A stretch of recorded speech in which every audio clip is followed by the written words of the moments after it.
నిరుద్యోగ జేఏసీ నేడు సచివాలయం ముట్టడి చేసేందుకు పిలుపునిచ్చింది. విషయం తెలుసుకున్న హైదరాబాద్ సిటీ పోలీసులు కీలక ప్రకటన చేశారు. నిరసనకు అనుమతి ఇవ్వలేదని, ముట్టడి ప్రయత్నం అనధికారమని, చట్టవిరుద్ధమని పొందుపరిచారు. ఇలాంటి గుంపుతో శాంతి భద్రతలకు విఘాతం కలగవచ్చని తెలిపారు. చట్టాన్ని ఉల్లంఘించే వ్యక్తి కానీ, గుంపుపై కానీ కఠిన చర్యలు తీసుకుంటామన్నారు. ప్రజాశాంతిని భంగపరిచే యత్నాలు చేస్తే కేసులు నమోదు చేస్తామని హెచ్చరికలు జారీ చేశారు. విద్యార్థులు, ఉద్యోగ ఆశావహులు ఇలాంటి చట్ట వ్యతిరేక కార్యక్రమాల్లో పాల్గొనకుండా ఉండాలని విజ్ఞప్తి చేశారు.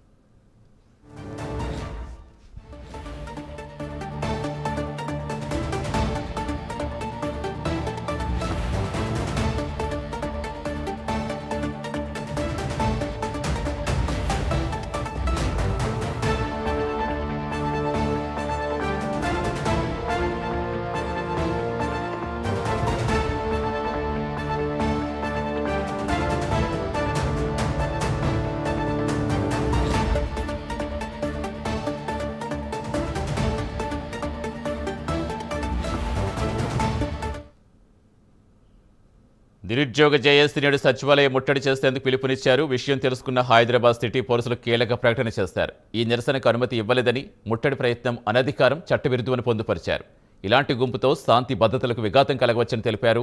చట్టాన్ని ఉల్లంఘించే వ్యక్తి కానీ, గుంపుపై కానీ కఠిన చర్యలు తీసుకుంటామన్నారు. ప్రజాశాంతిని భంగపరిచే యత్నాలు చేస్తే కేసులు నమోదు చేస్తామని హెచ్చరికలు జారీ చేశారు.